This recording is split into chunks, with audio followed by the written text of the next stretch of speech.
Are we gone? Are we going? We're live. Are we live now? I think we're live. Is I that, didn't see are you go we? live, so I didn't see me go live, so we got confused, but we're live. And the key thing is we're here and happy to be here. Well, that means welcome back to Topps Cards on Demand, baseball fans. We're really glad that you're here. We're really glad, and we're getting it together here. But I'll tell you what, we got a really great show for you this afternoon. It is the speculation show, and Dano, why don't you take it away, sir? We got some good stuff for you here. But before I do that, let me share my screen, sir. And you go ahead and start things off. Hey, I'm Dano.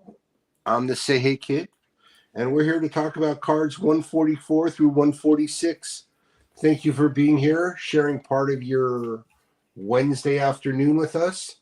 We're here to talk Topps on Demand.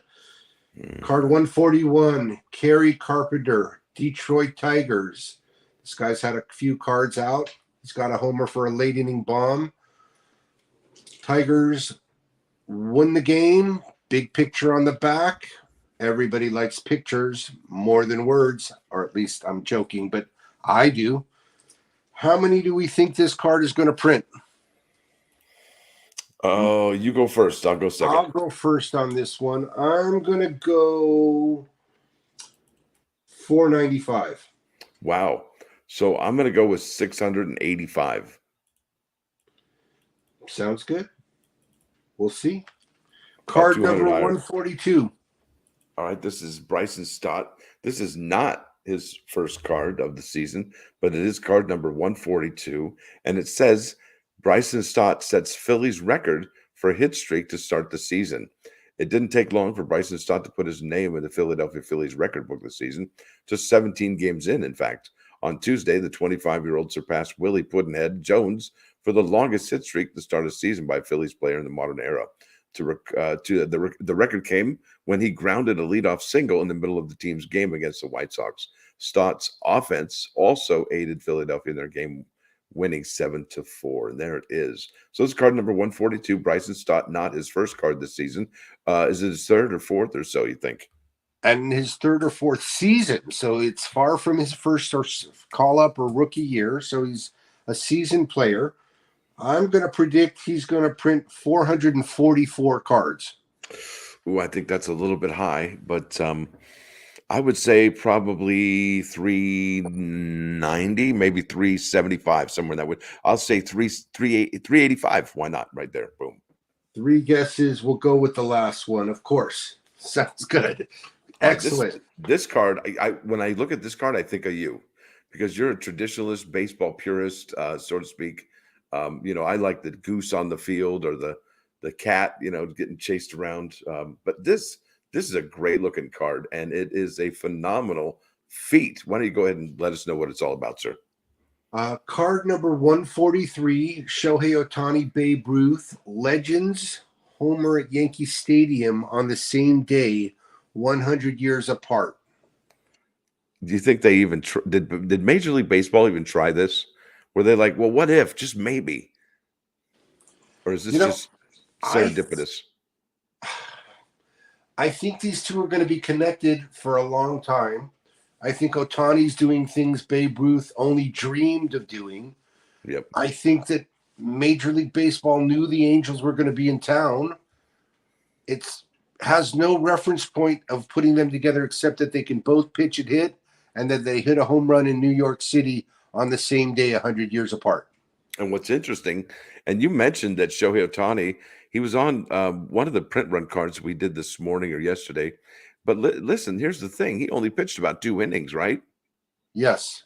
So that means theoretically he could pitch in one of the Yankee games. If they were going to pitch him in between starts and use him for an inning or two, yes. They could use him on one of the Yankee games. That would be something, I think. That would be something.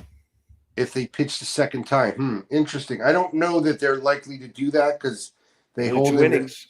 He only did 2 innings on the rain out in the rain delay game. So that is interesting. So this is a big deal card, I think. What are your feelings about this card?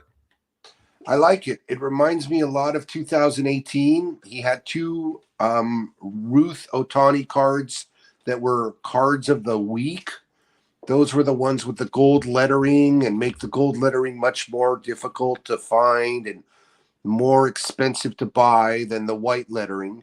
In this case, it'll be the parallels rather than the lettering.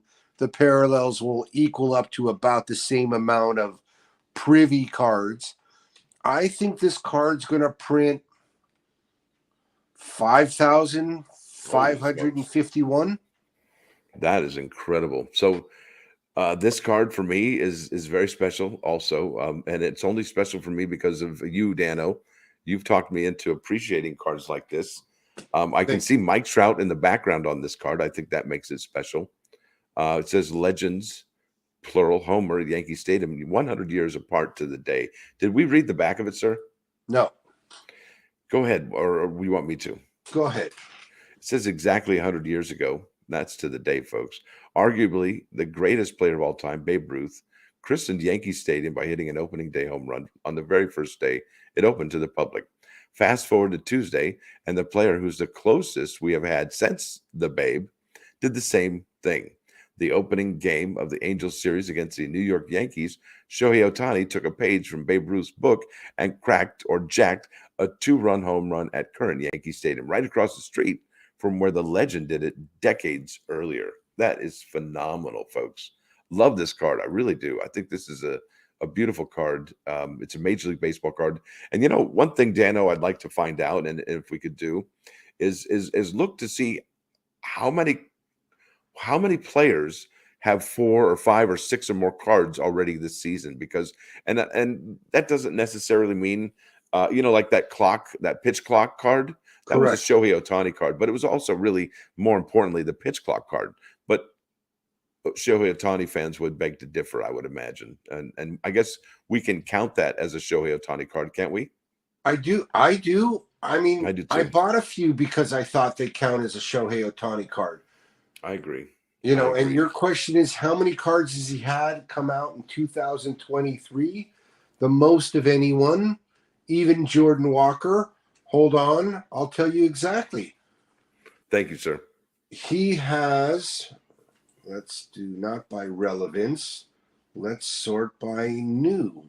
Are you on a spreadsheet? I don't have that on the spreadsheet to be effective, so I'm loading it onto the website. But give me one sec. Oh, I see. You're on the Tops Now archive or whatever, right? Yeah, on their archive, newest. Very good. And I can tell you that as soon as it switches, we'll know. But he's had a Mike Trout card. He's had an Angels card with Mike Trout. Yep. He's had the card with his Japanese colleague yesterday. Yep. He's had a couple of cards, 106 I see listed here. It's the website still hasn't gone. We're already like 5 or 6 already. Yeah, he has more cards than anyone else so far. And this season, there's cards that we're not even talking about. Topps Project 100 from this year. And oh, well, yeah, absolutely. Well, there's players that don't even have a card yet on Topps Now, but Babe Ruth does. So, yeah. Ohtani's in the Throwback Thursday cards. Wherever they're making cards, Shohei Ohtani is there. He will be. All right. So, print run, you said how much again? 5,551. Wow. Okay, I have to make my prediction here, and I think this is going to be a very, very healthy print run. And I would imagine that if you got a parallel on this one, because the print run is going to be so ridiculously high, that you could probably write your own price tag on the parallels, especially anything 10 or below. So with that said, my guesstimate is going to be 4,335. So it is. That's your guess. Okay. Yes, sir. All right. This is my card of the day right here. Besides the Shohei Ohtani Babe Ruth card, it is bam. Fair or foul? I love it. Fair or foul? Get it? I think it's hilarious. I think that's, again, what makes these cards special from this website is these don't come out of a pack like this. I've noticed some of them have, though, actually, lately. They have been putting these kind of cards in the packs, haven't they? They're finally making their way in, are they? That's interesting. Yeah. They are. And it's been a Topps Now thing for a little while. It's part of the game. Read us the card. All right, it says fair or foul. Flying friends take a stroll at Fenway Park during the game, and there's a male and a female duck on this card. And it says in the second inning of last night's face-off between the Boston Red Sox and the Minnesota Twins, a pair of ducks enjoyed the beautiful spring night under the bright lights of scenic Fenway Park. Landing at the first base line, the male and female pair of mallards touched down and were instantly showered with cheers from the fans in attendance. Furthermore, the feathered and flight-worthy distraction made for a memorable moment in what was an eventual Red Sox walk-off victory. See, those birds, okay, you're looking at that. I mean, the people that were at the game last night or watching that game, they're going to remember that. If they were cheering for the birds when they landed on first base line, you're going to remember that. And to see that in a card, that should give you goosebumps because that's what it's all about. Okay, so what do you think it's going to print? Sub 400, probably 383. 383. I've been high all show, so I'm going to continue to stay high, and I'm going to say 428. I thought you were going to say 420 because you said stay high. I should have 420, but I said 428, so I should have said 420. That was what I was thinking, but I didn't want to be too cheeky. Yeah, well, there we go. All right, let's go to the next one, sir. This is Alex Verdugo, and this is card number 145, former Dodger. Current Red Sox. My read, I guess. Screamer, Yes, stays fair, walks off Twins in 10th inning. Back of the card is a picture, my favorite. Card 145. I think Verdugo's typically a low printer. I know it's his first card of the series, the first card of the year. Here I'm going to go with low. I'm going to go 301. That's interesting. I will go low as well, but I'm going to say probably 284. So as low as I go, I still remain high. Tomorrow's 420. Talk about high. Okay. Now, do you want me to go first tomorrow on print runs? That way it's more fair. No, That's part of it. Think that I'm like gravy training, like if that we don't play the high-low game. Like if I'm, he's thinking, oh, if I go high, he goes lower than me by a little bit, No, none whatsoever. It's like golf. It's like life. It's like tomorrow will be tomorrow. All right, there we go. If you're smart enough to let me affect you which way you're going, then All right, that was card number 145 featuring Alex Verdugo. Now the last one. Whoa, look at that card. Look at that. What's happening there, my friend? It's a meaningful card for the guy. I mean, he's a Hall of Fame lock if he never threw another pitch the rest of his career. Ace wins 200th career game in a spectacular fashion. And on the back, there's a lot of words. The 16-year-old superstar led the left-handed starter Kershaw was called to the mound for the club's bout with the New York Mets. Kershaw was absolutely dominant, notching an impressive 9 strikeouts over 7 scoreless innings. After the Dodgers took home their 5-0 victory, Kersh picked up his 200th win of the career, becoming just the 3rd pitcher to do so in Dodger uniform. What's more, his career winning percentage, .694, tops all pitchers with 200 or more wins, active and retired in the modern era. Absolutely amazing. Question for you. Who are the other 2 Dodger pitchers to have 200 wins in a Dodger uniform? Oh, Sandy Koufax and Don Drysdale. No. One of them was Don Sutton. Nice. Curly Q. I don't remember who the other one was, but it couldn't have been Drysdale, and I don't think it was Koufax for sure, because I don't know if he pitched that long enough. Let's find out. But I'll tell you one thing about this particular card and Clayton Kershaw in particular is that, I mean, look at that card. I mean, that's a lot of energy. That's some happiness. That's celebration. That's his 200th win. Yeah, he's very expressive. I mean, he's a very demonstrative guy on the mound. And what's really interesting, if you ever see him In fact, I was just watching the Dodger game this afternoon, and I sent you a picture of it. And they were in, and they showed a picture of the dugout, and there was Clayton Kershaw. He wasn't pitching today, but he was in the dugout watching the game. I mean, he really is a gamer, right? He's a person who cares about the game. He's in the dugout. He's not like down the hall or in the clubhouse or in the locker room hanging out. He's actually in the dugout paying attention to the score, who's up at bat. I mean, he really is all in on the game, and you really got to love that. And you got to respect that for Clayton Kershaw. And like you said, he retires today. He's an automatic for the Hall of Fame. First ballot, not just Hall of Famer, first ballot Hall of Famer. Okay, here we go. Don Drysdale, like I said, 209 games, and you said Don Sutton. We were both right. Yeah, Koufax didn't pitch long enough to put up those kind of numbers. He was brilliant for when he pitched, but he didn't put up longevity. Right, numbers. we just determined that. We said you said Don Sutton, I said Don, and I said Don Drysdale. Both All right, named Don. Talk to me about print run, brother. I'm going first now this time. You want me to go first? I'll go first. Clayton Kershaw, 200 career wins. I'm a Dodger homer. I'm going to say 420. Dodger fan is not that. I don't want to say anything salty, but there are other people who really respect and love Clayton Kershaw. So I think this is probably, and that's a 600 career game. Gosh, and he's probably going to pass. Win. Yeah, and he's probably going to pass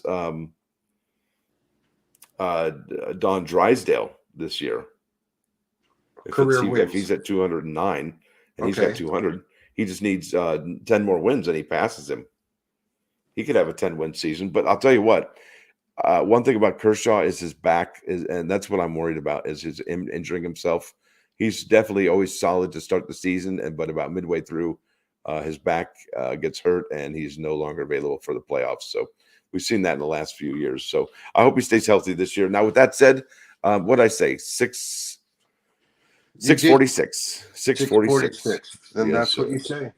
I think it's good.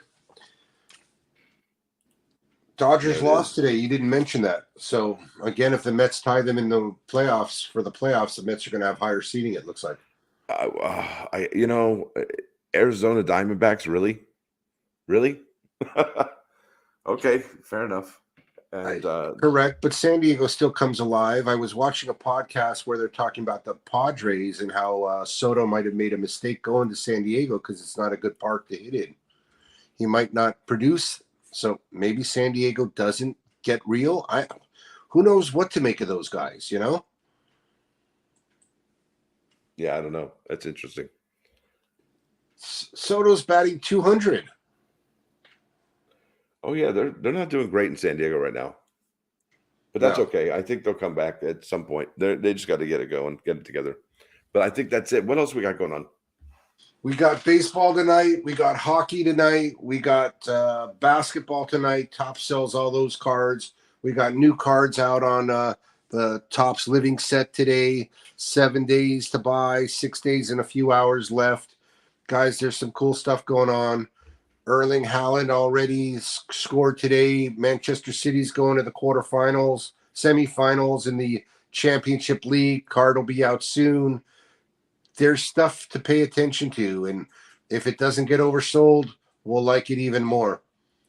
I'm Dano. And I'm Vinny. Stay blessed.